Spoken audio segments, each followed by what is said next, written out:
ایک دفعہ حضرت موسیٰ علیہ السلام کو پیٹ میں درد ہو گیا۔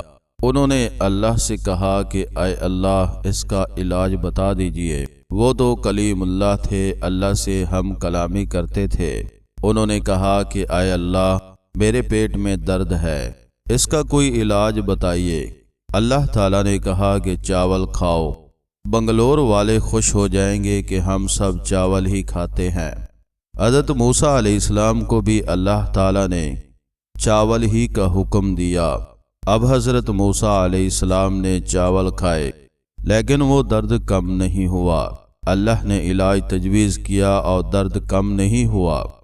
انہوں نے اللہ سے پھر عرض کیا کہ اے اللہ پریشانی ختم نہیں ہوئی، کیا کروں؟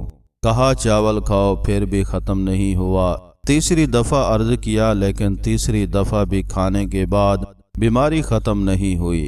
پھر اللہ تعالیٰ سے عرض کیا کہ اے اللہ اب بھی ختم نہیں ہوا، اب کیا کروں؟ اللہ تعالیٰ نے کہا کہ فلاں حکیم صاحب کے پاس جاؤ۔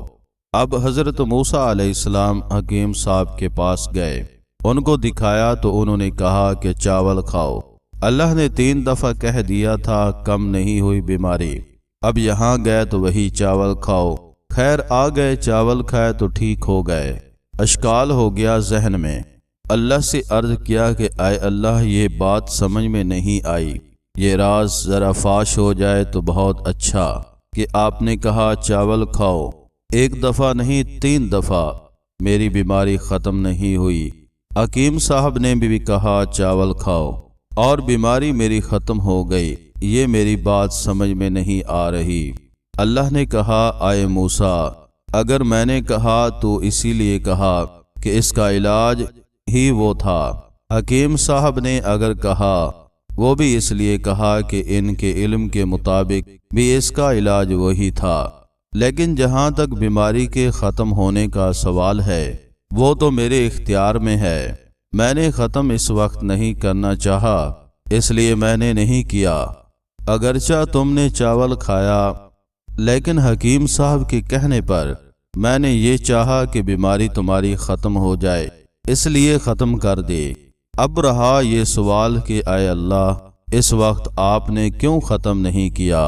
حکیم صاحب کے پاس جانے کے بعد کیوں ختم کیا؟ یہ اس لیے ختم کیا کہ اگر میرے پاس آپ کی درخواست پر میں یوں ہی ختم کیا کروں تو حکیم صاحب کا پیٹ کیسے بھرے گا؟ حکیم صاحب کا پیٹ بھی تو چلنا ہے، ان کی بھی تو دنیا چلنی ہے، اس لیے یہ وسائل ہیں، ذرائع ہیں، اسباب ہیں، اللہ تعالیٰ نے یہ حد لگا رکھی ہے۔